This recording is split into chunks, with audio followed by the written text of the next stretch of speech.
আসসালামু আলাইকুম। সবাইকে স্বাগতম স্টোরিজ ফ্রম ব্লু পেট্রোল চ্যানেলে। তো আমরা আজকে পড়ব হারুকি মুরাকামির বিখ্যাত উপন্যাস নরিচিয়ান উডের তৃতীয় পর্ব। তো এই পর্বগুলা তৃতীয় পর্ব, চতুর্থ পর্ব, পঞ্চম পর্ব এগুলা আগেরগুলার থেকে একটু সাইজে বড় হতে পারে। আর আগের থেকে ডিসক্লেমার দিয়ে নিচ্ছি যে এইসব পর্বে কিন্তু যৌনতার আনসেন্সর্ড পার্ট থাকতে পারে, সুতরাং একটু নিজ বিবেচনায় পর্বগুলা দেখতে হবে। তো বেশি বিলম্ব না করে শুরু করে দিচ্ছি আজকের পর্ব। ফোনের জন্য খুব বেশি দিন অপেক্ষা করতে হলো না। পরের শনিবারই নাওকো আমাকে ফোন করলো এবং আমরা রোববারে ডেটে গেলাম। ডেট শব্দ বলা ঠিক হচ্ছে কিনা আমি জানি না, তবে আপাতত এটা ছাড়া অন্য কোনো শব্দ আমার মাথায় আসছে না, তাই আপাতত এই শব্দটাই ব্যবহার করছি। গতবারের মতো আমরা হাঁটলাম, কোনো উদ্দেশ্য নিয়ে নয়, রাস্তা দিয়ে এমনি হেঁটে যাওয়া। মাঝে মধ্যে একটু জিরোলাম, কফি শপে বসলাম, কফি খেলাম, তারপর আবার সেই হাঁটা। রাতের ডিনার করলাম একসঙ্গে, তারপরও বিদায় নিল। এবারও আমাদের কথা খুব বেশি এগোলো না। বলার মতো কথা পৃথিবীতে অনেক হয়তো আছে, সেগুলো খুঁজে পেতে আমাদের বেশ কিছু সমস্যা হচ্ছিল। থেমে থেমে একটু একটু করে সে কথা বলল, আমিও চালিয়ে গেলাম। এমন না যে খুব গোছানো কিছু বলেছিলাম, যখন যা মাথায় এসে সেগুলাই মাথা থেকে টেনে ঠোঁটে নামাচ্ছিলাম। আমাদের ইউনিভার্সিটি ক্যাম্পাস, প্রতিদিনের রুটিন, কোন ক্লাসটা কেমন, এগুলোই। কোনো কথায় খুব বেশি জমলো না। আমাদের অতীতের কোনো কথা আমরা বর্তমানে টেনে আনিনি। এরপর প্রায় প্রতি রবিবার আমরা দুজন হাঁটতে লাগলাম, শুধু হাঁটা আর হাঁটা। ভাগ্যিস টোকিও শহরটা অনেক বড় ছিল, না হলে আমরা হেঁটে হেঁটে হয়তো পুরো শহরটা ঘুরে ফেলতাম। আমাদের হাঁটার একটা প্যাটার্ন ছিল, নাওকো সবসময় সামনে থাকতো আর আমি পেছনে। যদিও দুজন মানুষ একসঙ্গে হাঁটলে তাদের পাশাপাশি হাঁটার কথা। ওর অনেকগুলো চুলের ক্লিপ ছিল বোধহয়। ডান কানটা খোলা রেখে ও চুলের ক্লিপ লাগাতো। আমি পেছন পেছন হাঁটতাম আর ওকে দেখতাম। মাঝে মধ্যে কথা বলতে চাইতো, তখন রুমাল দিয়ে মুখ মুছতো আর চুলের ক্লিপ ধরে নাড়াচাড়া করতো। আমার কাছে পুরো বিষয়টা অসম্ভব মিষ্টি মনে হতো। আমি ওর এই ছোট ছোট কিউট অভ্যাসগুলো আগে কখনো খেয়াল করিনি, এখন খেয়াল করলাম। আর ওকে একটু একটু করে আরও বেশি পছন্দ করতে শুরু করলাম। টোকিও এসে একটা গার্লস কলেজে ভর্তি হয়েছিল নাওকো। কলেজটা শহরের একটু বাইরে। ওটা ইংরেজি শেখার জন্য খুব নামকরা ছিল। কলেজের ঠিক পাশে একটা লেক, লেক না বলে খাল বলাই ভালো। চাষবাসের জন্য পানি যোগান দিতেই বোধহয় ওই খালটা কাটা হয়েছিল।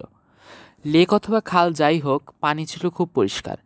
আমি আর নাওকো প্রায় খালের পাড় ধরে হাঁটতাম। ওর বাসায় কয়েকবার দাওয়াত দিয়েছে আমাকে, ও তখন রান্না করতো। আমরা দুজন ওর বাসার কাছাকাছি বসতাম, অথচ সেটা তখন আর আমাদের আগের মতো খুব একটা বিব্রত করতো না। বাসাটা ছিল ছোট, কিন্তু খুব পরিষ্কার, সবসময় গোছানো থাকতো। কাপড় চোপড় শুকানোর জন্য বারান্দায় একটা তার ছিল, সেখানে ওর কাপড় ঝুলতো। টোকিওতে নাওকোর মতো কোনো বন্ধু ছিল না। স্কুলে যখন পড়তাম তখনকার নাওকো আর এই নাওকোকে মেলানো বেশ কঠিন। তখন ওর কমপক্ষে 1 লাখ বন্ধু ছিল, তাদের সঙ্গে হই হুল্লোড় করে সময় কাটাতো। এখনও ও একেবারে চুপ। আসলে ও বোধহয় আমার মতোই, ছোট্ট মফস্বল শহর ছেড়ে দূরে কোথাও পালাতে চেয়েছিল। ও আমাকে একদিন বলল, তুমি জানো আমি কেন এই কলেজে পড়তে এসেছি? বললাম, আন্দাজ করতে পারি। সত্যি? হুম। দেখি তুমি কেমন আন্দাজ করো। তুমি এমন একটা কলেজ বেছে নিয়েছো যেখানে আমাদের শহর মানে কোবের কেউ পড়তে আসবে না, পরিচিত কারোর সঙ্গে তোমার কথা বলতে হবে না। আস্তে আস্তে সে আমার সঙ্গে অভ্যস্ত হতে শুরু করলো। আমাদের মধ্যকার সম্পর্কের উন্নতি হচ্ছিল, খুব ধীরে কিন্তু নিশ্চিতভাবে। গ্রীষ্মের ছুটি যখন শেষ হলো তখন একটা অদ্ভুত ব্যাপার ঘটলো। নাওকো আমার পাশাপাশি হাঁটতে শুরু করলো। বলা নেই কওয়া নেই, সে সামনে থেকে একটু পিছিয়ে এসে আমার সমান সমান হয়ে গেল, যেন এটাই পৃথিবীর সবচেয়ে স্বাভাবিক ঘটনা। মনে হলো ও আমাকে বন্ধু হিসেবে নিতে শুরু করেছে। নাওকোর মতো সুন্দরী একটা মেয়ের সঙ্গে হাঁটা আমার জন্য একেবারে অন্যরকম ছিল। আমরা সারা বছর চষে বেড়ালাম, পাহাড়ে চড়লাম, রেল ক্রসিং ধরে হাঁটলাম, নদী পার হলাম, কোনো চিন্তা না করেই শুধু হাঁটলাম। যখন বৃষ্টি নামতো আমরা ছাতা মাথায় হাঁটতাম, আমাদের হাঁটা থেমে থাকতো না। একসঙ্গে হাঁটা যেন আমাদের কাছে হয়ে উঠল এক ধরনের আরাধনা। আমাদের মনের মধ্যে জমে থাকা ময়লা একটু একটু করে পরিষ্কার হতে শুরু করলো, আত্মা শুদ্ধ হয়ে উঠল। তারপর শরৎ এলো, ডর্মের উঠোন ভরে গেল জেল কোভার পাতায়। বাতাসে শীতের গন্ধ টের পেলাম। লকার থেকে আমার সোয়েটার বের করলাম। আমার নানান বিষয় নিয়ে কথা বলতাম। কোনো নির্দিষ্ট বিষয় আমাদের ছিল না, তবে একটা বিষয় নিয়ে কখনোই কথা বলিনি, আর সেটা হচ্ছে আমাদের অতীত। মনের ভুলেও কিজুকির প্রসঙ্গে আমরা কিছু বলতাম না। নাওকো স্টর্মট্রুপারের কাহিনী শুনতে খুব পছন্দ করত। আমিও মজা করে বলতাম স্টর্মট্রুপার তার এক বান্ধবীর সঙ্গে একবার ডেটে গিয়েছিল। সেই মেয়েও জিওগ্রাফির ছাত্রী। বান্ধবী নির্বাচনের ব্যাপারে পড়াশোনার বিষয়ে যে একটা গুরুত্বপূর্ণ ভূমিকা রাখতে পারে সেটা স্টর্মট্রুপারকে দেখে আমি টের পেয়েছিলাম। তো স্টর্মট্রুপার ডেটে গেল, কিন্তু সন্ধ্যাবেলা রুমে ফিরে এলো মন খারাপ করে। আমাকে জিজ্ঞেস করলো, আচ্ছা ওয়াতানাবে, মেয়েদের সঙ্গে তুমি কী নিয়ে কথা বলো? কী উত্তর দিয়েছিলাম সেটা আমার ঠিক মনে নেই। বোঝাই যাচ্ছে তার প্রেমিকা জিওগ্রাফি পড়লেও ডেটে গিয়ে সে বিষয়ে আলাপে উৎসাহী নয়। জুলাই মাসে ডর্মের একটা ছেলে এসে স্টর্মট্রুপারের আমস্টারডামের ক্যানেলের ছবিটা দেয়াল থেকে নামিয়ে দিল। লাগালো গোল্ডেন গ্রেট ব্রিজের ছবি। ওর আসলে জানতে ইচ্ছা করছিল নতুন ছবিটা দেখেও স্টর্মট্রুপারের যৌন উত্তেজনা জাগে নাকি। পরের দিন আমি বানিয়ে বানিয়ে তাকে বললাম স্টর্মট্রুপার ছবিটা দেখে মহা উত্তেজিত, সেটা আগের থেকেও বেশি পছন্দ করেছে। এক দৃষ্টিতে তাকিয়েছিল, একটু একটু ঘামছিল। নির্ঘাত মাস্টারবেট করবে, 2-1 দিনের মধ্যেই করবে।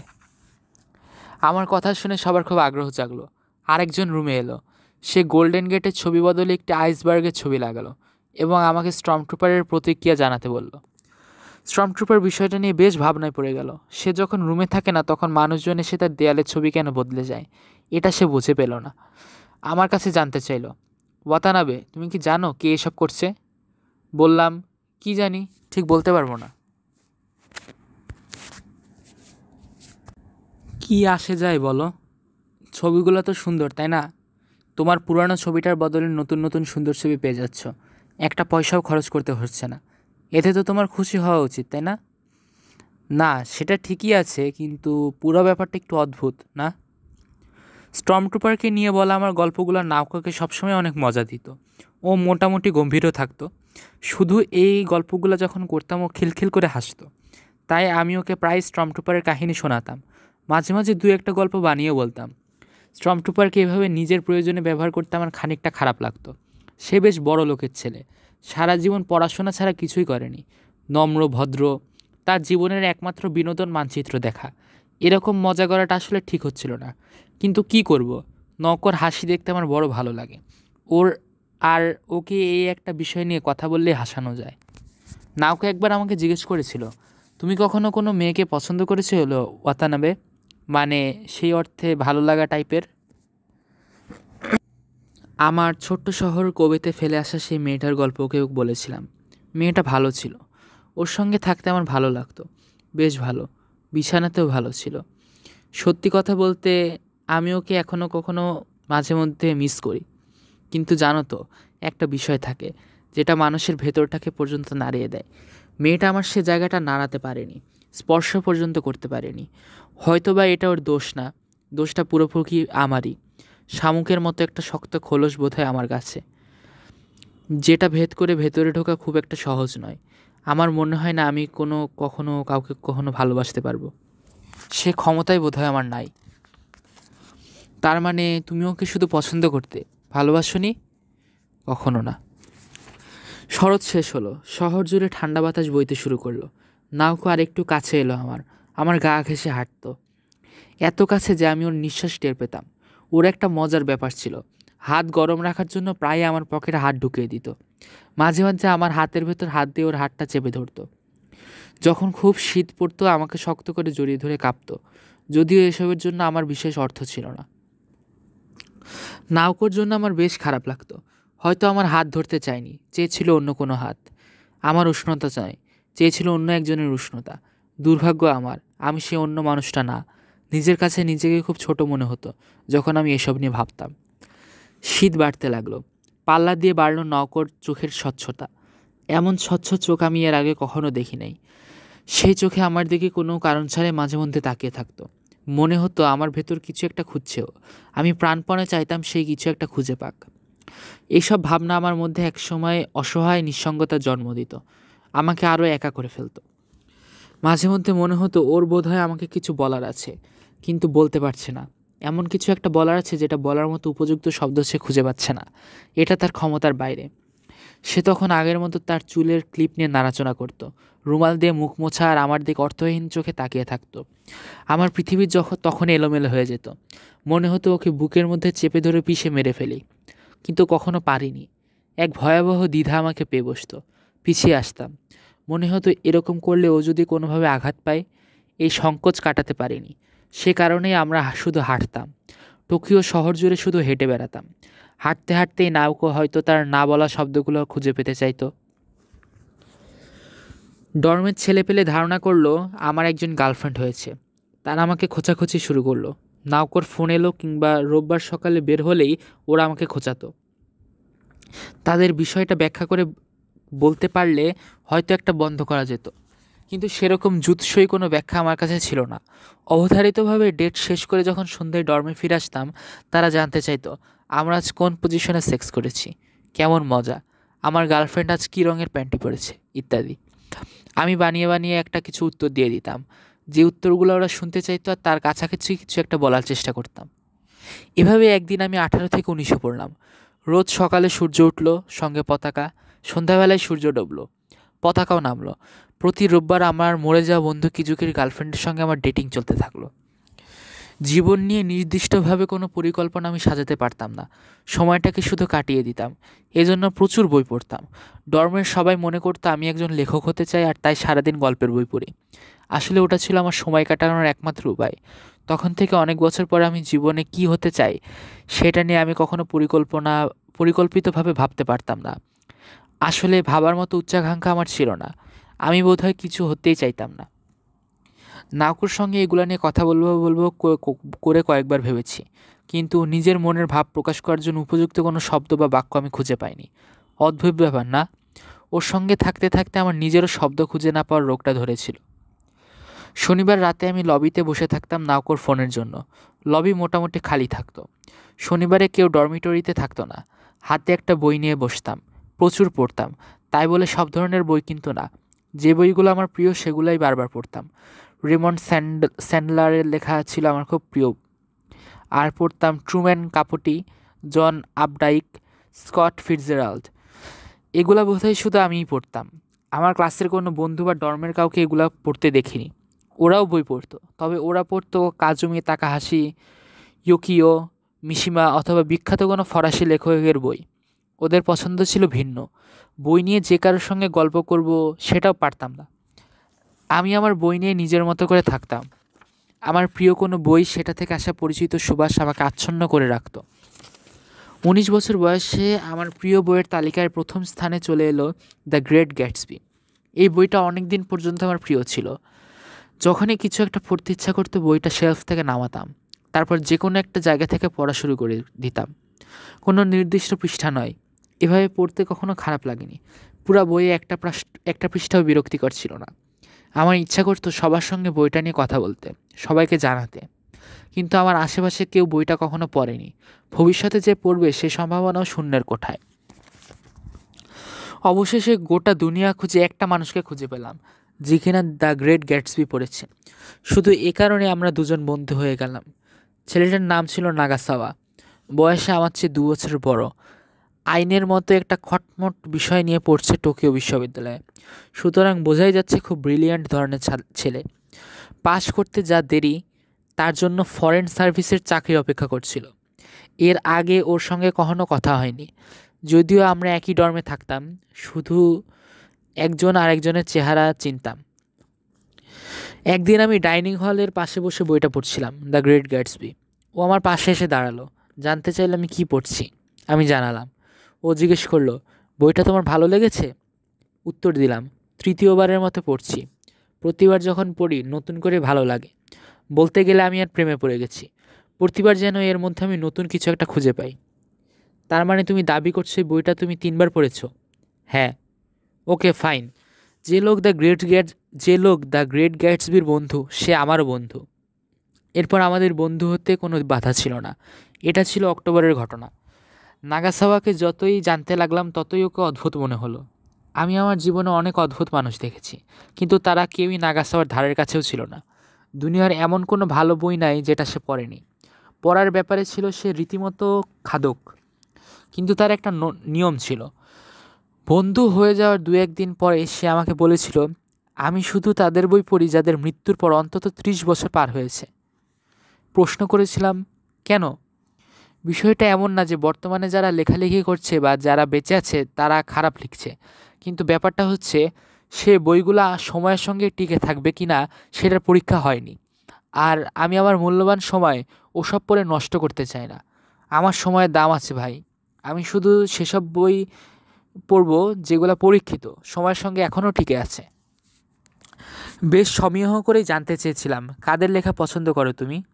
ঠিক নেই, এক এক সময় এক একজন। দান্তে, Balzac, Joseph Conrad, Charles Dickens, সবার লেখাই পড়ি।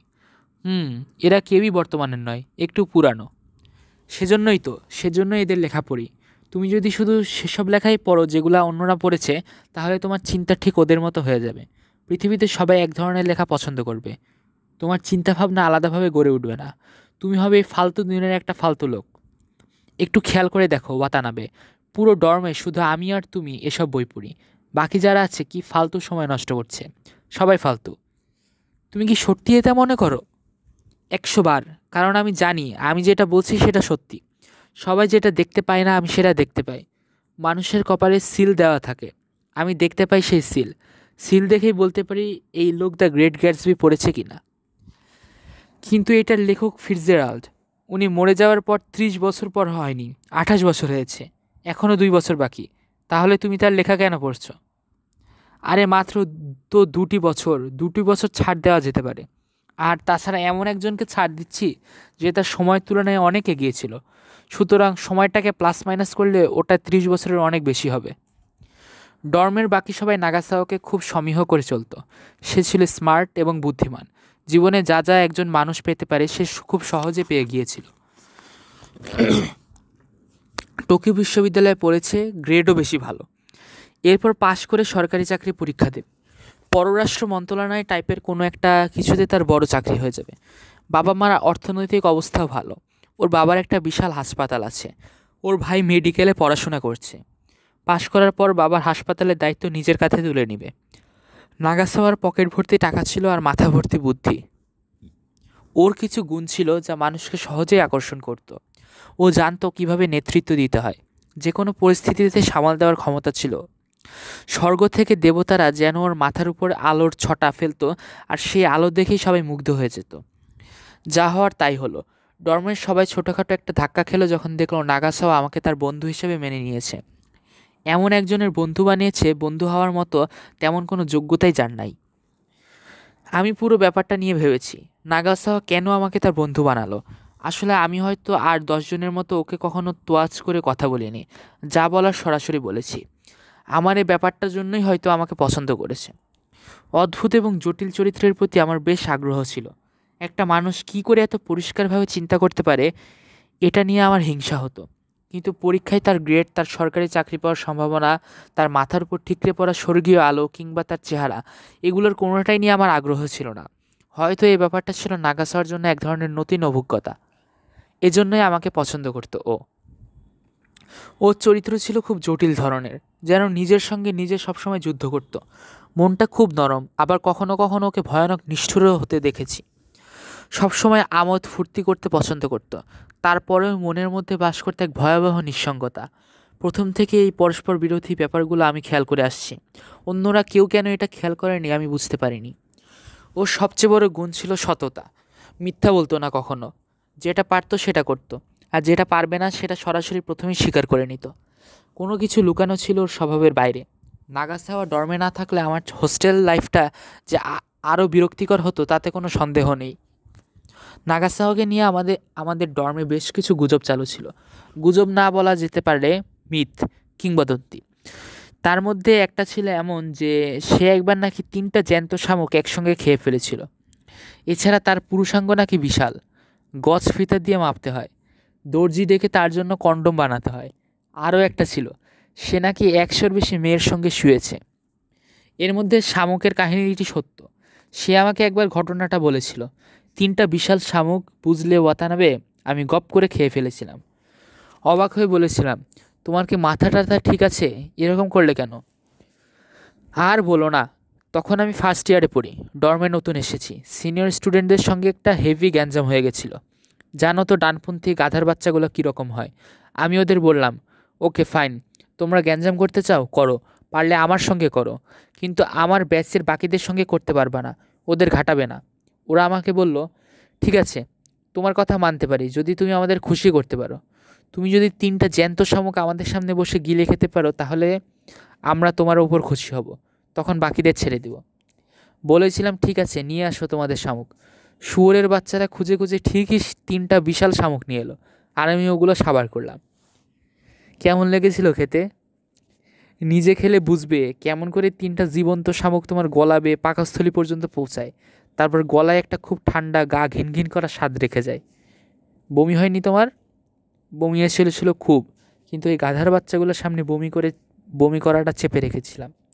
তাছাড়া বমি করা বা না করা কিছুই এসে যেত না। চ্যালেঞ্জ যখন নিয়েছি ওগুলো আমি খেতামই, বমি করলেও খেতাম, না করলেও খেতাম।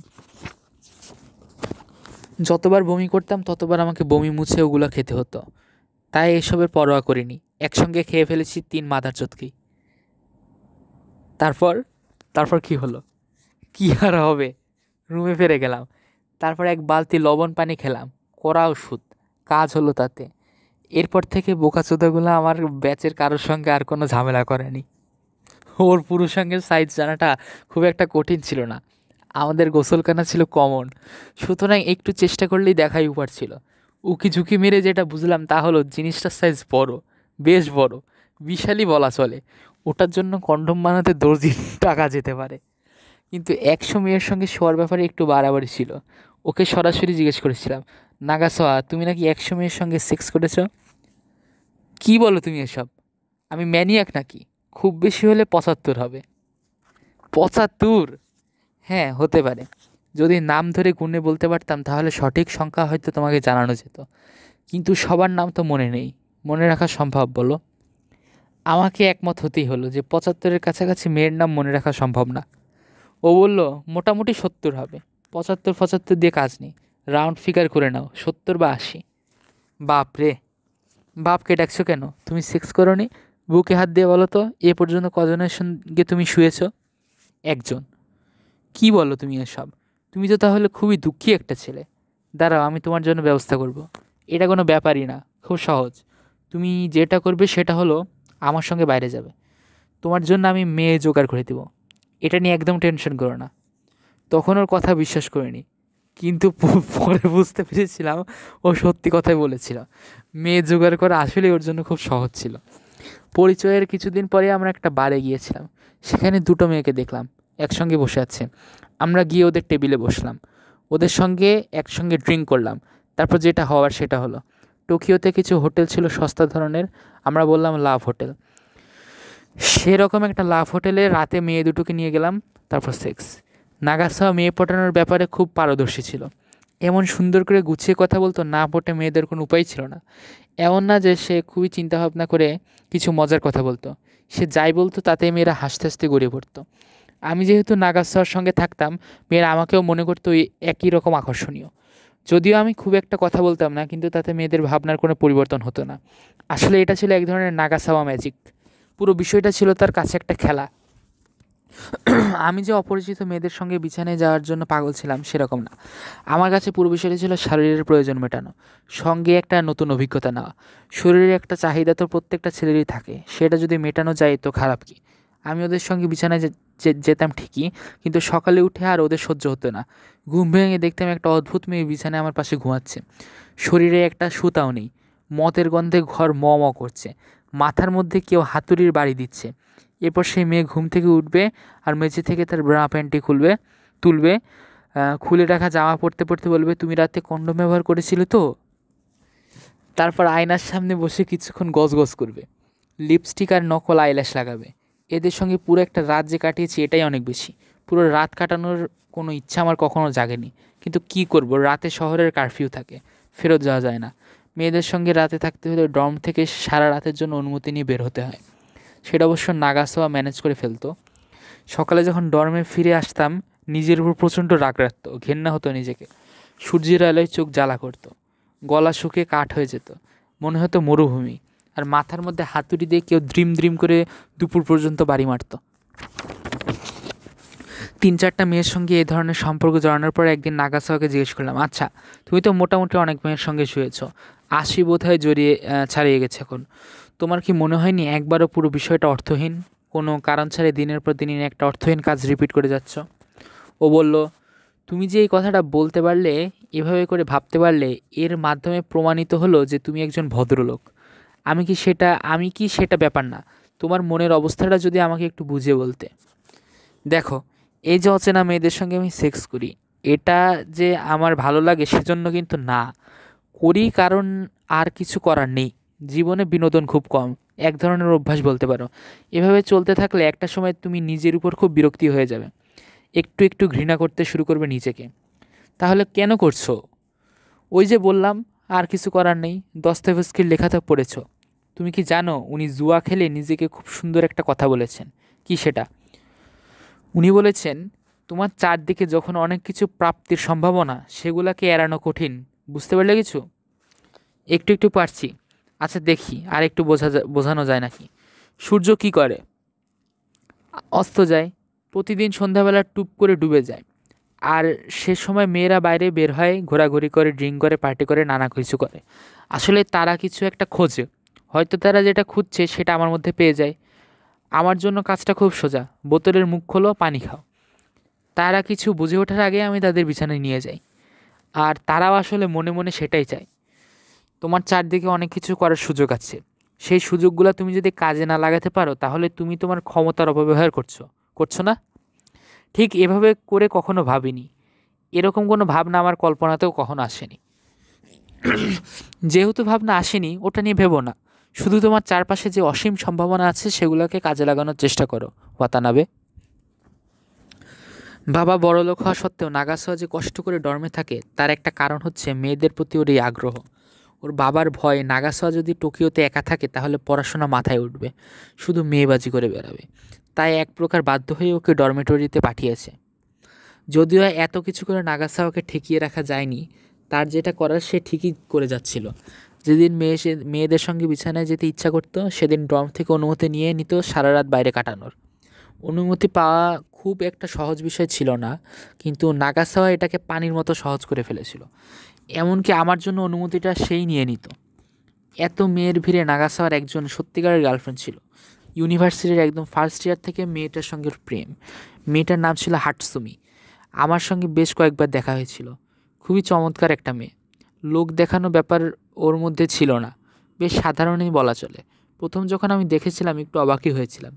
ভেবেছিলাম নাগাসাওয়া আরও সুন্দরী কারোর সঙ্গে প্রেম করতে পারতো। কিন্তু পরে যখন হাটসুমির সঙ্গে ভালো করে মিশলাম, একটু একটু করে আমার ধারণাটা বদলে গেল। সে ছিল চুপচাপ কিন্তু বুদ্ধিমতী। রসবোধ ছিল প্রবল, ভালোবাসতে জানতো।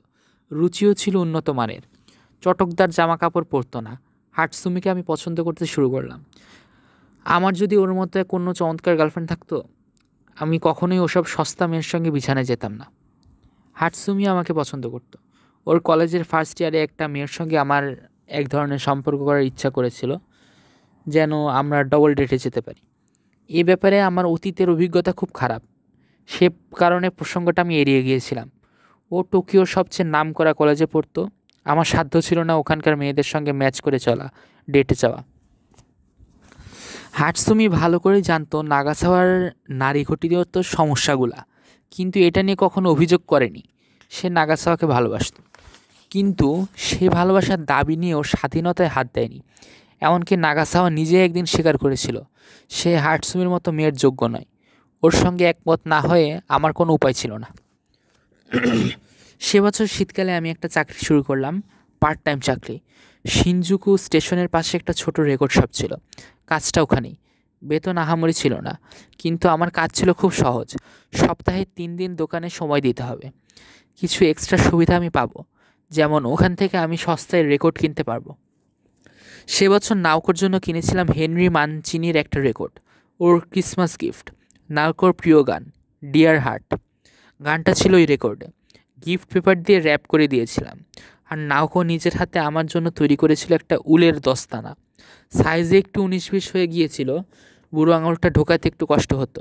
মাপে সামান্য ছোট, কিন্তু হাত গরম রাখার ব্যাপারটা ঠিক ছিল।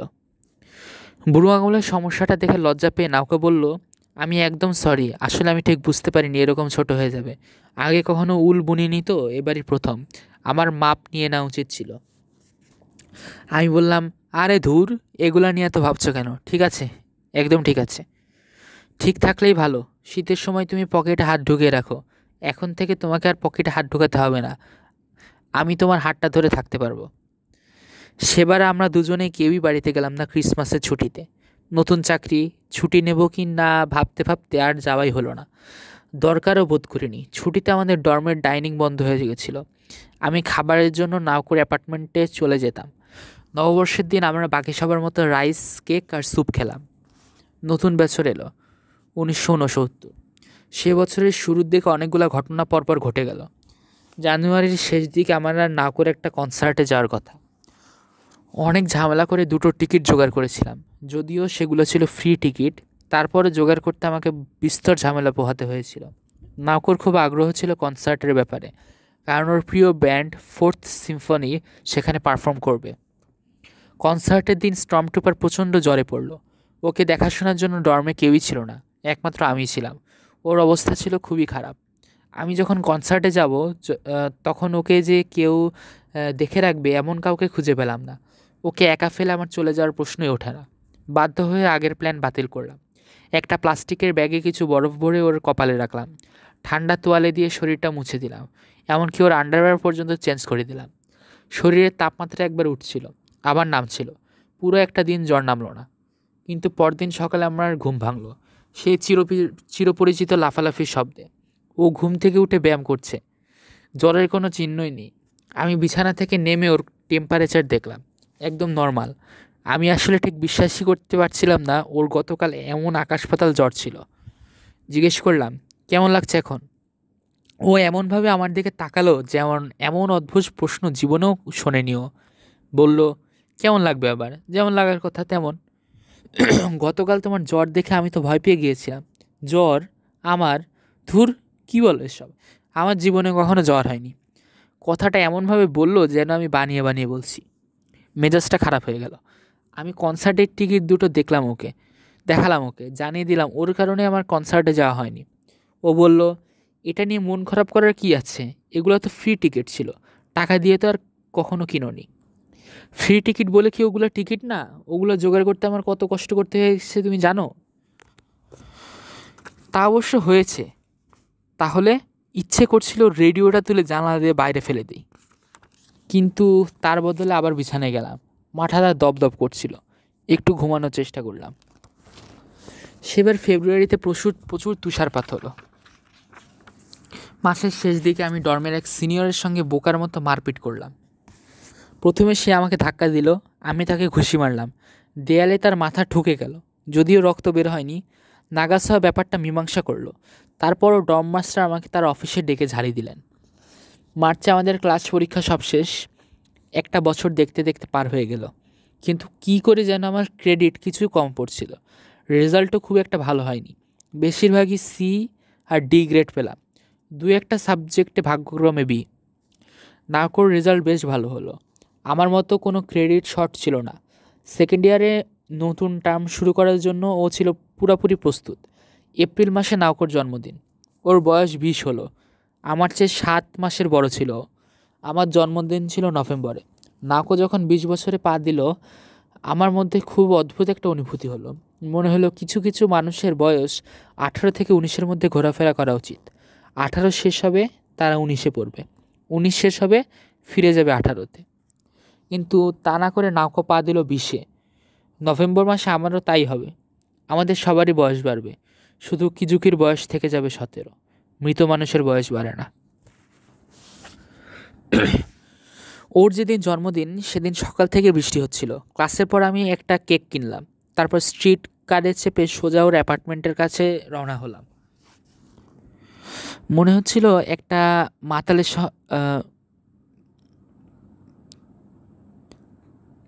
স্ট্রিট কারে অনেক ভিড় ছিল আর ড্রাইভারের খুব বাজে বাজে গাড়ি চালাচ্ছিল। মনে হচ্ছিল একটা মাতালের হাটে স্টিয়ারিং পড়েছে। নাওকর বাসায় যখন পৌঁছেছিলাম তখনকার কেকের অবস্থা যা তা। ওটা যে একটা কেক এটা বোঝাই দুষ্কর হয়ে উঠেছিল। তারপরও 20টা মোমবাতি দিয়ে ওটা সাজালাম। জানালায় পর্দা টেনে দিলাম। ঘর অন্ধকার হলো। নাওকো মোমবাতি জ্বাললো, কেক কাটা হলো। আমরা দুজনে নিজেদের মতো করে একটা সুন্দর বার্থডে পার্টি করতে চেষ্টা করেছিলাম। ফ্রিজে ওয়াইনের বোতল ছিল, ও নিয়ে এলো। আমরা বোতল খুললাম, ডিনারে বসলাম। খেতে খেতে নাউকো আমাকে বলল, আমার বয়স কেমন করে 20 হয়ে গেল, তাই না? নিজেকে একটু বোকা বোকা লাগছে। আসলে আমি এটার জন্য একেবারে প্রস্তুত ছিলাম না। 20 বছরে পা দেওয়া একটা বিশেষ দিন, কি অদ্ভুত মনে হচ্ছে। হুট করে আমি যেন অন্য কেউ হয়ে গেছি। কিন্তু বিশ্বাস করো, আমি বড় হতে চাইনি। পেছন থেকে কেউ যেন জোরে একটা ধাক্কা দিল, আর আমি 19 থেকে 20-এ গিয়ে পড়লাম। ওর কথা শুনে হাসতে হাসতে বললাম, ওই ধাক্কাটা খাবার জন্য আমার হাতে আরও 7 মাস সময় আছে। নভেম্বরে গিয়ে ধাক্কাটা খাবো। ওয়াতানাবে, তুমি অনেক ভাগ্যবান। তোমার বয়স এখনও 19। আমি তোমাকে হিংসা করি। পরিবেশটা কেমন ভারী হয়ে এলো। আমি প্রসঙ্গ পাল্টানোর জন্য স্টর্মট্রুপারের নতুন গল্প পড়া শুরু করলাম। ও একটা নতুন সোয়েটার কিনেছে। এতদিন পর্যন্ত বেচারা একটা মাত্র সোয়েটার ছিল, স্কুলের নেভি ব্লু সোয়েটার। এখনও 2টা। স্টর্মট্রুপারের জন্য এটা বিশাল ব্যাপার। নতুন সোয়েটারটা বেশ সুন্দর, বেশ কালো রঙের, মাঝখানে একটু লালের ছিটা। ও যেদিন সোয়েটারটা পরে রুম থেকে বের হলো, ডর্মের সবাই ওকে দেখে হাসাহাসি শুরু করলো। ও ঠিক বুঝতে পারলো না সমস্যাটা কোথায়।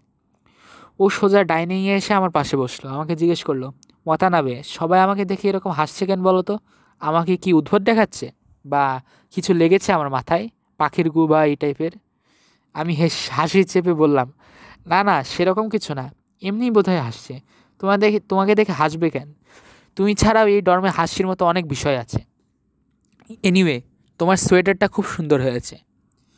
ওর মুখে হাসি ফুটলো, বলল, থ্যাঙ্কস ওয়াতানাবে। নাউকোর গল্পটা খুব পছন্দ হলো।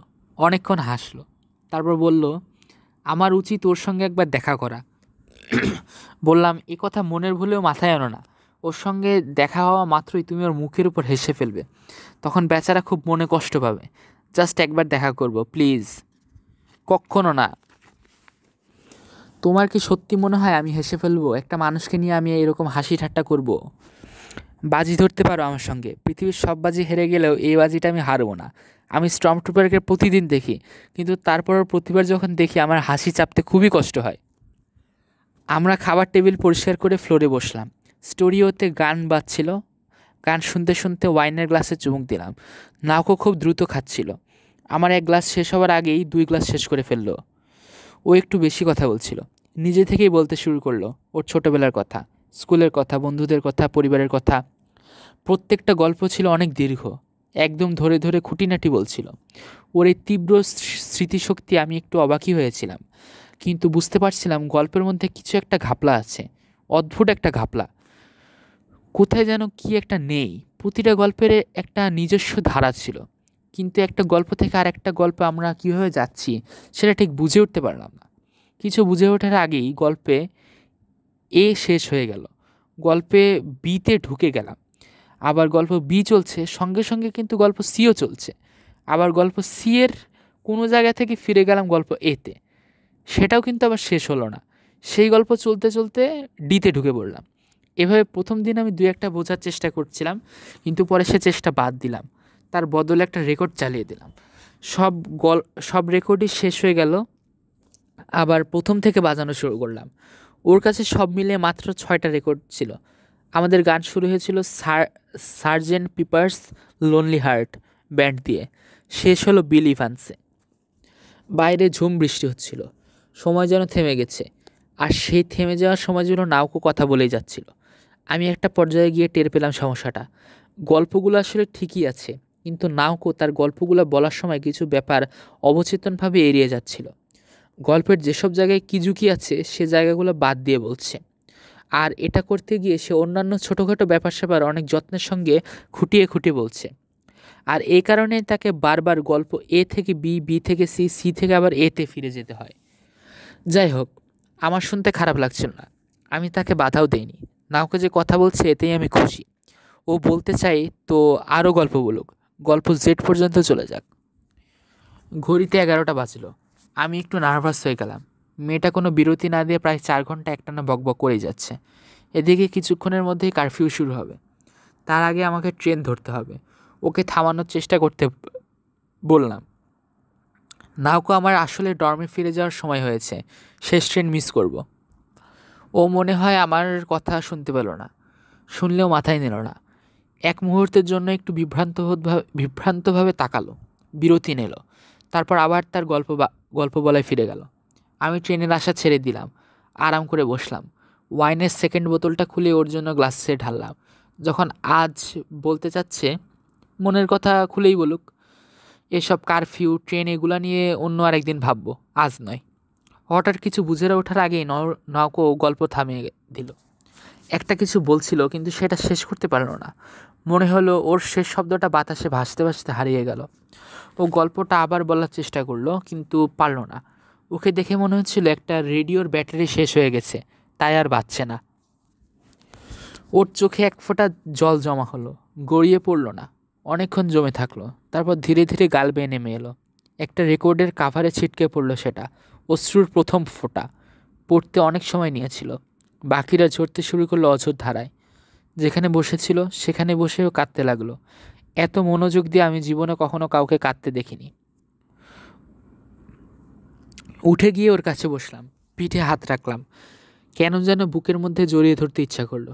নিজেকে বাধা দিলাম না, নাউকাকে বুকে টেনে নিলাম। ও আমাকে জড়িয়ে ধরেছিল, কাঁদছিল, কিন্তু কোনো শব্দ হচ্ছিল না। শরীরটা কেঁপে কেঁপে উঠছিল। আমার শার্ট ভিজে গেল। আমার পিঠে ওর হাত, আঙুলগুলো এমনভাবে নড়ছে যেন সেখানে কিছু হারিয়ে গেছে, আরও খুঁজছে। ওকে বাঁ হাত দিয়ে শক্ত করলে ধরলাম, ডান হাত দিয়ে আস্তে আস্তে ওর চুল বিলি কাটলাম। সান্ত্বনা দেওয়ার চেষ্টা করলাম, আর অপেক্ষা করলাম কখন কান্না থামবে, কিন্তু কান্না থামলো না। সে রাতে ওর সঙ্গে বিছানায় গেলাম। এই 20 বছর আমি অনেকবার ভেবেছি বিষয়টা নিয়ে, অন্য কোনোভাবে ওকে সান্ত্বনা দিতে পারলাম কি না, কিন্তু কিছুই খুঁজে পাইনি। সত্যি সেদিন আমার আর কোনো উপায় ছিল না। ওর প্রতিটা স্পর্শে আমি টের পাচ্ছিলাম ও আমার কাছ থেকে ঠিক কী চাচ্ছে। আমি রুমের আলোটা নিভিয়ে দিলাম। ওর শরীর থেকে একটা একটা করে কাপড় খুলে নিলাম, তারপর নিজের কাপড় খুললাম। এপ্রিলের সেই বৃষ্টি ভেজা রাতটা আমাদের জন্য একটু একটু করে উষ্ণ হয়ে উঠল। একজন আরেকজনের নগ্ন দেহ আবিষ্কার করলাম, শক্ত করে জড়িয়ে ধরলাম। আমি ডুবে গেলাম ওর ছোট্ট নরম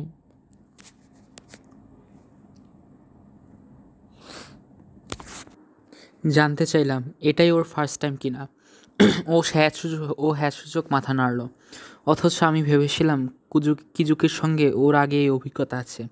ও যখন ব্যথায় কাঁপছিল তখন আমি একটু স্থির হলাম, আলতো করে চুমু খেলাম, মুখের সঙ্গে মুখ ঘষলাম। একসময় ও শান্ত হয়ে এলো, আর তখন আমি ধীরে ধীরে আমার শরীরটাকে নাড়াতে লাগলাম। একটু একটু করে চাপ বাড়ালাম। ওর শরীর অভ্যস্ত হয়ে এলো। যত অভ্যস্ত হলো আমার চাপ তত বলল। একটা সময় আমার পিঠ খামচে ধরে ও এক প্রচণ্ড চিৎকার দিল, আমার জীবনে শোনা সবচেয়ে বিষাদময় অর্গাজম আর্তনাদ। ঝড় থেমে যাওয়ার পর আমি ওকে বুকের মধ্যে নিয়ে জিজ্ঞেস করলাম, কিজুকির সঙ্গে ও আগে এরকম আদর কেন করেনি? প্রশ্নটা করেই বুঝলাম ভুল করে ফেলেছি। ও আমার থেকে মুখ ফিরিয়ে নিল, উল্টো দিকে ঘুরল। তারপর শরীরটা আবার কেঁপে কেঁপে উঠল। নিঃশব্দে কাঁদতে শুরু করলো ও। আমি কি করব বুঝে উঠতে পারলাম না। জানালার কাছে গিয়ে বসলাম, একটা সিগারেট ধরিয়ে জানালা দিয়ে বৃষ্টি দেখতে লাগলাম। এখনও বৃষ্টি ঝরছে, অবিরাম। এর নাম এপ্রিলের বৃষ্টি। সকালবেলার বৃষ্টি থেমে গেল। নাওকো ঘুমাচ্ছিল আমার দিকে পিছনে ফিরে, কিন্তু সে কি আদৌ ঘুমাচ্ছিল? হয়তো সে সারা রাত জেগেই ছিল। যাই হোক, জেগে থাকুক বা ঘুমিয়ে থাকুক, সে চুপ করেছিল, একদম অনড় পড়েছিল। আমি কয়েকবার কথা বলার চেষ্টা করলাম, কিন্তু ও উত্তর দিল না, নড়াচড়া করলো না। অনেকক্ষণ ওর নগ্ন কাঁধের দিকে তাকিয়ে রইলাম। তারপর একসময় মনে হলো অনেক হয়েছে, এবার ওঠা যাক। মেঝেতে এলোমেলো হয়ে পড়েছিল সব কিছু, রেকর্ডের জ্যাকেট, ওয়াইনের গ্লাস, বোতল আর ছাইদানি। আগের দিনে আধা খাওয়া কেক টেবিলে পড়েছিল। সব কিছু দেখে মনে হচ্ছিল সময় এখানে থমকে গেছে। আমি একটু পরিষ্কার করার চেষ্টা করলাম। প্লেট গ্লাসগুলো ধুয়ে তুলে রাখলাম। তারপর বেসিন থেকে ঢকঢক করে 2 গ্লাস পানি খেলাম। মেঝে থেকে তুলে আমার কাপড় পরলাম। শার্টটা তখনও শুকোয়নি, পুরোপুরি কান্না ভেজা, স্যাঁতস্যাঁতে। ওখান থেকে নাউকোর গন্ধ টের পাওয়া যাচ্ছে। ডেস্কে গিয়ে কাগজের একটা নোট লিখলাম, তোমার সঙ্গে আমার অনেক কথা আছে, অনেক অনেক কথা। এখন তুমি কথা বলার মতো অবস্থায় নেই। যখন অবস্থাটা একটু ভালো হবে আমাকে ফোন করো, আমি আসবো। শুভ জন্মদিন। সপ্তাহ পার হয়ে গেল, কোনো ফোন এলো না। নাউকোর কোনো ফোন নম্বর ছিল না যে সেখানে আমি ফোন করতে পারি। পরের রোববার সকালে আমি আবার ট্রেনে চাপলাম। সরাসরি গিয়ে ওর বাসায় হাজির হলাম। ও বাসায় ছিল না। দরজা থেকে ওর নেমপ্লেট সরিয়ে ফেলা হয়েছে, জানালাগুলো বন্ধ আর পর্দা নামানো। অ্যাপার্টমেন্ট হাউসের ম্যানেজার বলল 3 দিন আগে নাউকো এ বাসা ছেড়ে দিয়েছে। কোথায় গেছে সেটা তার জানা নেই। নাওকোর অন্য কোথাও যাওয়ার জায়গা ছিল না। নিশ্চয়ই আমাদের সেই পুরনো শহরে ফিরে গেছে বাবা মায়ের কাছে। ডর্মে ফিরে আমি ওর কবের বাসা ঠিকানা লম্বা করে একটা চিঠি লিখলাম। চিঠিতে আমি আমার মনের সব কথা ওকে খুলে বললাম ও যেন আমাকে ভুলে না বুঝে। আমি আসলে অনেক কিছুই ঠিকমতো বুঝতে পারি না, বুঝতে একটু সময় লাগে। ও যদি আমাকে সে সময়টা দেয় তাহলে আমি সর্বোচ্চ চেষ্টা করব ওকে বোঝার। আমি চাই আমাদের আবার দেখা হোক, আমরা রাস্তা দিয়ে হাঁটবো, একটা লম্বা সফরে যাব। আরও জানালাম আমি আমার এই চিঠির উত্তর চাই। উত্তর যাই হোক না কেন, সেটা আমার প্রয়োজন, বড় প্রয়োজন। কোনো উত্তর এলো না। আমার ভেতর কিছু একটা জিনিসের অভাব বোধ করলাম। মনে হচ্ছিল কিছু একটা হারিয়ে গেছে চিরদিনের জন্য। শরীরটাকে অস্বাভাবিক হালকা লাগতে শুরু করলো। মনে হচ্ছিল ভিতরটা ফাঁপা। ফাঁপা জিনিসের ভেতর থেকে যেরকম একটা শব্দ প্রতিধ্বনি তোলে, সেরকম একটা শব্দ শুনতে পেলাম। সময়টাকে ভরে ফেলার জন্য আমি আগের চেয়ে আরও ভালোভাবে ক্লাস করা শুরু করলাম। লেকচারগুলো ছিল খুবই ফালতু, কিন্তু সেগুলো শোনা ছাড়া আমার কোনো কিছু করার ছিল না।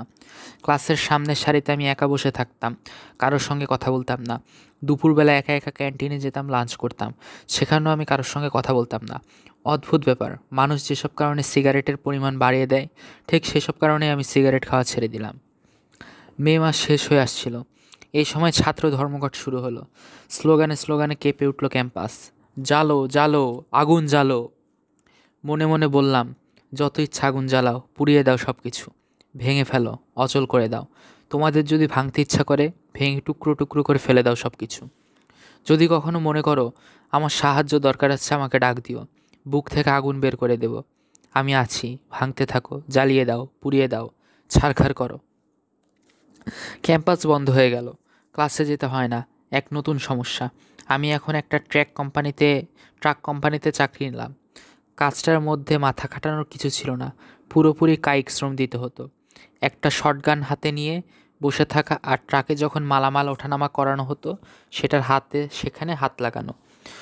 পরিশ্রম হতো খুব। সকালে যখন ঘুম থেকে উঠতাম, হাতে পায়ের গিটে গিটে ব্যথা টের পেতাম। অবশ্য টাকা পয়সা ভালোই দিত। আমি ইচ্ছে করে বেশি বেশি কাজ করতাম। যতক্ষণ কাজে ডুবে থাকতাম ততক্ষণ আমার ভেতর কোনো শূন্যতা কাজ করতো না। আমি সপ্তাহে 5 দিন ওখানে কাজ করতে শুরু করলাম, আর 3 দিন রাতে কাজ করতাম পুরানো রেকর্ডের দোকানে। যে রাতে কাজ থাকতো না, সে রাতে আমি বই আর হুইস্কি নিয়ে রুমে শুয়ে থাকতাম। স্টর্ম ট্রুপের হুইস্কি খেত না, গন্ধ সহ্য করতে পারতো না ও। আমি বিছানায় শুয়ে সরাসরি বোতলে মুখ লাগিয়ে দিতাম দেখে সে প্রায়ই অভিযোগ করত সে নাকি গন্ধে পড়াশোনা করতে পারছে না, বাইরে গিয়ে খেতে বলতো। তখন আমি চিৎকার করে বলতাম, মরো না কেন তুমি, তুমি মরলে বাঁচি। স্টর্ম ট্রুপার বলতো, এটা কী ধরনের কথা? খুবই ভালো ধরনের কথা, তোমার মতো বোকাচোদাদের জন্য একেবারে পারফেক্ট একটা কথা। গালি দিচ্ছ কেন? ইচ্ছে করছে তাই। ও বলতো, এটা ঠিক না ওয়াতানাবে, মদ একটা বাজে জিনিস, তুমি রেগুলার খাচ্ছ, পরে অ্যাডিকশন চলে আসবে। তাছাড়া তুমি জানো যে আমাদের ডর্মে মদ খাওয়া নিষেধ। তোমার নিষেধ তোমার পুটকি দিয়ে ঢোকাবো। গলা ফাটিয়ে বলতাম, এত কথা বলবে না, সারাদিন পক পক করতেই থাকো, তোমার যদি সমস্যা হয় তুমি রুম থেকে বেরিয়ে যাও। স্ট্রম টুকার কথা বাড়াতো না, কিন্তু আমি নিজেই বিরক্ত হয়ে রুম থেকে বের হতাম, ছাদে চলে যেতাম, আর একা একা বসে ঢকঢক করে হুইস্কি গেলতাম। জুন মাসে আমি ঠিক করলাম আর একটা চিঠি লিখব নাওকর বাসায় ঠিকানায়। এবারের চিঠিটা একটু বড়। চিঠির বক্তব্য প্রায় প্রথমটার মতোই ছিল, শুধু শেষে একটু অতিরিক্ত জুড়ে দিলাম। আমি অপেক্ষা করি, প্রতিদিন অপেক্ষা করি, আমার চিঠির উত্তর আসবে, আমাদের সব কিছু আগের মতো হবে। তোমার উত্তরের অপেক্ষায় থাকার চেয়ে কষ্ট আর কিছুই নাই। আর কিছু না পারো, শুধু এটুকু জানাও আমি কোনোভাবে তোমাকে হার্ট করেছি কি না। সে মাসে আমি দুবার দুটো আলাদা মেয়ের সঙ্গে বিছানায় গেলাম। সঙ্গে অবশ্যই নাগাসাওয়া ছিল। দুবারই ব্যাপারটা খুব সহজ ছিল। প্রথম মেয়েটা প্রথমে একটু গাইগুই করছিল, কোনো মানে আছে এসবের? হোটেল ভাড়া করার সময় সে জানে আমরা কি করব। হোটেল মানুষ ধর্মগ্রন্থ পাঠ করার জন্য ভাড়া করে না, একসঙ্গে শোয়ার জন্যই করে। রুমে আসার পরে গাইগুই করার মানে কি? আমি এক প্রকার বিরক্ত হয়েই বই পড়তে শুরু করলাম। তখন সে আবার ঘষতে ঘষতে আমার কাছে এলো, আমার সঙ্গে ভাব জমানোর চেষ্টা করলো, ঘষাঘষির চূড়ান্ত করে ছাড়লো। দ্বিতীয় মেয়েটাই অদ্ভুত ছিল। সেক্স করার পর সে শুরু করলো বিভিন্ন ব্যক্তিগত প্রশ্ন। এ পর্যন্ত কত মেয়ের সঙ্গে শুয়েছি, আমার বাড়ি কোথায়, কোন স্কুলে পড়ি, আমি গান পছন্দ করি না, করলে কী ধরনের গান আমার পছন্দ, কার লেখা পড়ি, দেশের বাইরে ঘুরতে গিয়েছি কিনা, অথবা না গিয়ে থাকলে কোথায় ঘুরতে যেতে চাই, আমার কি মনে হয় ওর নিপল অনেক বড় নাকি ঠিকঠাক আছে। ক্লাইম্যাক্সের পর একের পর একটা অ্যান্টি ক্লাইম্যাক্স বানিয়ে বানিয়ে প্রশ্নগুলো উত্তর দিলাম, তারপর ঘুমিয়ে পড়লাম। পরদিন সকাল মেয়েটা জানালো সে আমার সঙ্গে নাস্তা করতে চায়। আমার একটা রেস্টুরেন্টে বসে পারিবারিক আবহে টোস্ট, ডিম আর কফি খেলাম। এগুলো খেতে খেতে সে আবার তার বিখ্যাত সেসব প্রশ্ন শুরু করলো। আমার বাবা কী করে, আমার রেজাল্ট কেমন, ইউনিভার্সিটিতে কেমন গ্রেড পাচ্ছি, আমার জন্মদিন কবে, আমি কী ধরনের খাবার খেতে পছন্দ করি, কখনো সাপ ব্যাঙ এগুলো খেয়েছি নাকি। উফ, আমার রীতিমতো মাথা ধরে গিয়েছিল। কোনো মতে নাস্তা শেষ করলাম, বললাম আমাকে কাজে যেতে হবে। সে বলল, চলে যাবে? আচ্ছা, আমাদের কি আবার দেখা হবে? হবে, নিশ্চয়ই হবে। পৃথিবীটা অনেক বড় আর গোল, এবং তার চেয়েও বড় কথা একটা ঘুরছে। ঘুরতে ঘুরতে কোথাও না কোথাও আমাদের নিশ্চয়ই দেখা হয়ে যাবে। কথাটা বলে আমি বেরিয়ে গেলাম। একা হতেই নিজের উপর প্রচণ্ড রাগ হলো, আমার ঘেন্না লাগতে শুরু করলো। এগুলা কি করছি আমি? যদিও জানতাম আমার আর কিছুই করার ছিল না। মানুষের শরীরের একটা চাহিদা থাকে। আমার শরীর আমার শরীরে মেয়েদের জন্য এক ধরনের ভয়াবহ ক্ষুধা তৈরি হয়েছিল। তাছাড়া অন্য একটা ব্যাপারও ছিল। যখনই মেয়েদের সঙ্গে রাত কাটাতাম, আমি আসলে ওদের কথা ভাবতাম না, ভাবতাম নাউকর কথা, সেই রাতের কথা। অন্ধকারে তার ছোট স্তন হাতের মুঠোয় পুরো চুমি খাওয়ার কথা।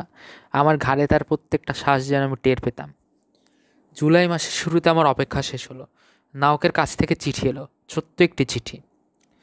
তোমার চিঠির উত্তর আমি সঙ্গে সঙ্গে দিতে পারিনি, প্লিজ আমাকে ক্ষমা করে দিও, কিন্তু একটু বোঝার চেষ্টা করো। চিঠি লেখার মতো অবস্থায় আসতে আমার বেশ সময় লেগেছে। এবার নিয়ে অন্তত 10-12 বার চেষ্টা করেছি, কিন্তু কিছু একটা লেখার আমার জন্য অসম্ভব ছিল। আমি আমার স্কুল থেকে 1 বছরের ছুটি নিয়েছি। অফিসিয়ালি তুমি এটাকে ছুটি বলতে পারো, কিন্তু আমি জানি আর কখনো ওখানে ফিরে যাব না। আমি অনেক দিন থেকে এরকম কিছু একটা করার কথা ভাবছিলাম। তোমাকে এগুলো বলতে চেয়েছি, কিন্তু কখনো বলা হয়ে ওঠেনি। যেটা হয়ে গেছে সেটা নিয়ে ভেবো না। যা হয়েছে বা হয়নি বা যা হতে পারত, তার ফলাফল সবসময় একই থাকে। কেউ কিছু পরিবর্তন করতে পারে না। এভাবে করে বলাটা হয়তো ঠিক হচ্ছে না, কিন্তু আমি তোমাকে বলতে চাই, তুমি কষ্ট পেও না। আমার যা হয়েছে সেটার জন্য তুমি নিজেকে দায়ী করো না। এর দায়ভার পুরোপুরি আমার একার। আমি 1 বছরের বেশি সময় ধরে তোমার সঙ্গে একটু একটু করে ঘনিষ্ঠ হয়েছি, আর তাই তোমার জন্য আমার থেকে হুট করে দূরে চলে যাওয়াটা একটু কঠিন হয়ে গেছে। কিন্তু আমার মনে হয় এর বেশি কিছু আর সম্ভব নয়। অ্যাপার্টমেন্ট ছেড়ে দিয়ে আমি কোবেতে আমার বাবা মায়ের কাছে ফিরে এসেছিলাম। নিজের ভেতর মানসিক কিছু সমস্যা টের পাচ্ছিলাম। একজন ডাক্তার কিছুদিন আমার চিকিৎসা করেছেন। তিনি আমার বাবা মাকে একটা ক্লিনিকের কথা জানানো। ক্লিনিকটা কিয়োতো শহর থেকে বেশ দূরে, পাহাড়ের ভেতরে। সেখানে গিয়ে থাকলে আমার অবস্থাটা হয়তো একটু ভালো হবে। আমি ভাবছি সেখানে কিছুদিন থাকব। জায়গাটা ঠিক হসপিটালের মতো নয়। যতদূর শুনেছি এখানে একটু অন্যভাবে চিকিৎসা হয়। আমি পরের চিঠিতে তোমাকে বিস্তারিত সব জানাবো। আগে আমি নিজে ভালো করে জানি। এখন আমার দরকার এই গোটা পৃথিবী থেকে পালানো, তারপর নিজের মনকে একটু বিশ্রাম দেওয়া। আমি সত্যি তোমার কাছে কৃতজ্ঞ। গত 1 বছর তুমি আমার সর্বোচ্চ করেছো আমার জন্য। যখন চেয়েছি তখনই তোমাকে পেয়েছি। তুমি যদি আমার কোনো কথা বিশ্বাস নাও করো, তারপরেও আমি একটা কথা বলবো, এটা প্লিজ বিশ্বাস করবে। তুমি আমাকে কোনো কষ্ট দাওনি, কখনই না। বরং আমি নিজেই নিজেকে কষ্ট দিয়ে গেছি, দিনের পর দিন, এবং সেটা আমি খুব ভালোভাবে বুঝি।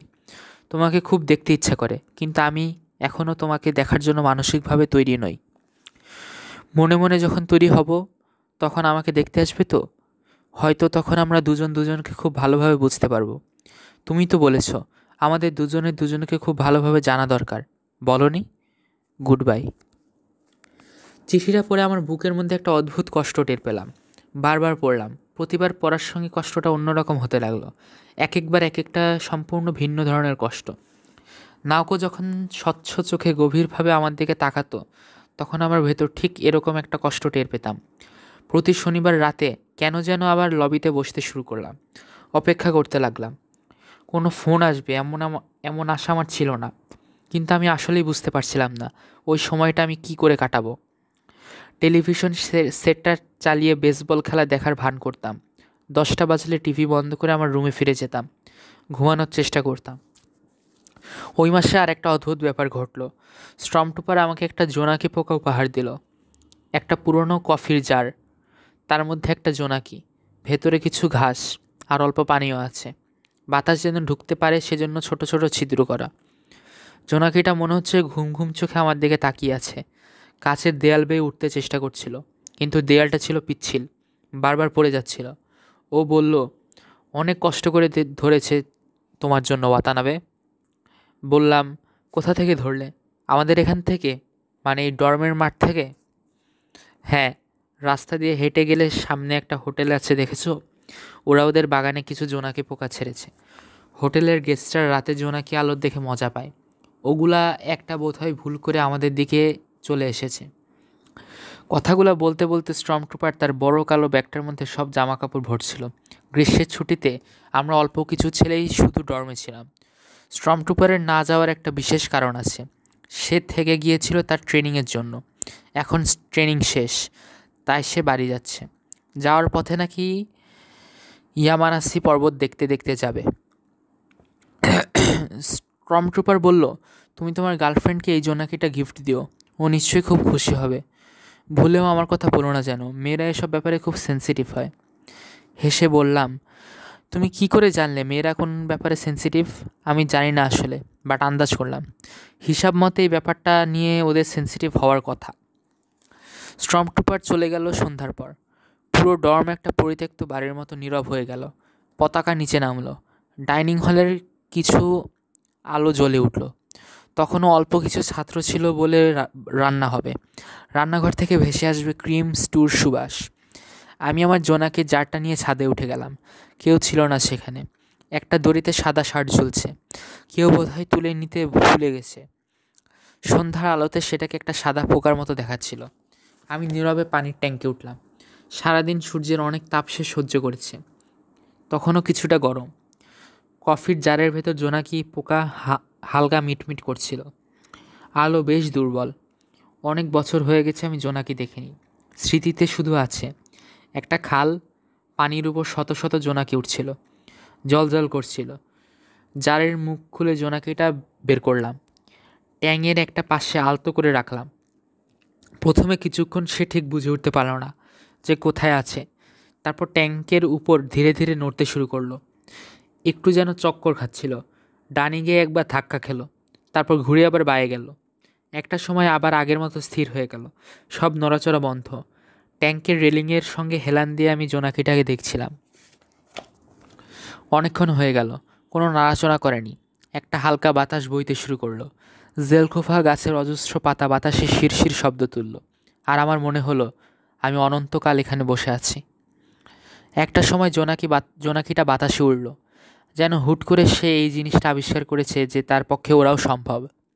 ডানা উড়িয়ে অন্ধকারের মধ্যে কিছুক্ষণ পানির ট্যাঙ্কের উপর ঘুরল।